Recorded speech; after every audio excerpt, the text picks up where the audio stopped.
samina boalo baine sami umaje rinya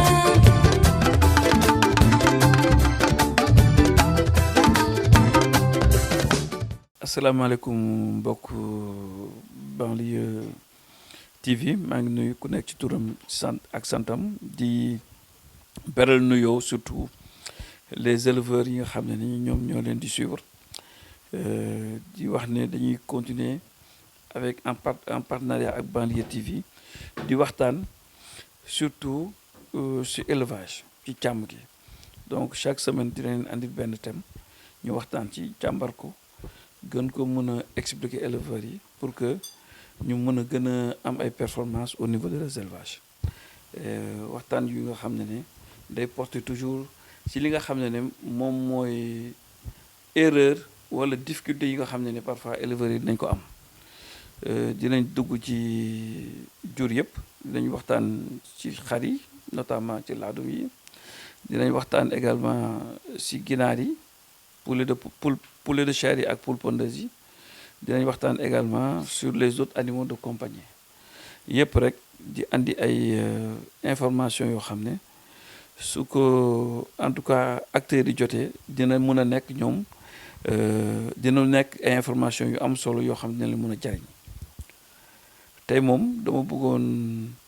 ñu waxtaan ci acidose subclinique chez les laadum acidose subclinique chez les laadum su ma ko doon tekki ci wolof moom mooy am na benn fër boo xam ne ne dañ koy faral di gis si chez les éleveurs seen xar yi et fër boo xam ne ne ñu ngi koy qualifier de subclinique soo déggee nag terme médical subclinique moom mooy que amul symptôme du feeñ éleveur bi du gis ne véritablement xaram bi fër na wala fërul mais surtout li muy gis mooy conséquences zootechniques yi c'est-à-dire sur les performances yan conséquences lay am sur les performances li koy andi souvent moom mooy le fait que les éleveurs li ñuy gën a dundalee seen jur yi mooy pepp day bari céréales day bari mboq wala mu bari d'autres céréales mu bari ceeb wala mu bari dugub wala mu bari ay issus de céréales muy mburu par exemple ou bien des produits qui sont issus des céréales muy mburu muy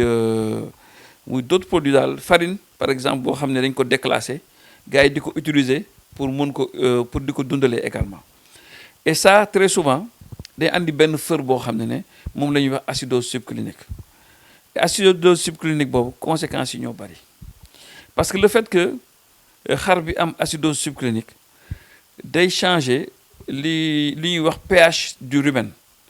xam nga xar yi ñoom ay ruminants lañu et donc ñoom dañuy duññi donc pH boobu ñoom dañu am benn mbaax bu rëy bu ñu woowee rumen boobu nag suñu lekkee ba pare 2 heures de temps après danañ gis ñu koy guqi di ko lekkaat et foofu noonu nga xam ne mooy rumen bi bu dee ne dañoo dundal xar yi ak pepp ay céréales yu bari wala ay des produits issus des céréales comme ni ko waxee mburu bu bari ceeb bu bari loolu day andi parfois benn fër boo xam ne fër bi dafa am conséquence ci rumen boobu conséquence ci rumen bi mooy day changer pH rumen bi te xar dafa am ci mbaxam ci biiram tube digestif am ay microbes yoo xam ne ay clostridies lañ leen wooyee yooyu ñu ngi nekk ci nga xam ne moom fu muy neefere foofu la ñuy nekk mais duñ ñëw jamais yéeg ci kaw mais comme acidose am na ñoom dañu am possibilité nag ñëw ba ci rumen bi acidose boobu créer comme lu ñuy wax acide day créer góom acide moom foo ko sotti day créer ay lakk-lakk et yooyu day doon ay ulcères au niveau des rumens et changement au pH rumen boobu day tax clostridies yooyu doomu jàngoro yooyu dañu mën a aw dugg ci ulcères yooyu nekk au niveau du rumen ba pare mën a tasaaroo maintenant ci organisme xar bi mu bari conséquence nag bari conséquence yu bari benn conséquence bu bari bi mooy yenn mammites yi nga xam ne da nga koy am mais qui ne sont pas liés à une infection boo xam ne infection bi en tout cas c'est pas une infection externe xar bi jëlewu ko ci biir à l'extérieur parce que clostridium yooyu suñu demee ba tas ci deret bi ñoom dafa am ay tooke yu ñuy buusu et tooke yooyu c'est ñu ngi koy wooyee toxine et souvent parfois dañuy jàpp mamelu xar bu jigéen bi c'est-à-dire ween bi finalement toxines yooyu dañ fay egsi yàq mamelle bi parce que damay rappeler rek ne sooy bu dee ne da ngay defar 1 litre de sang xar bi suy defar 1 litre de lait juróomi litre de deret mooy romb ci mamelle bi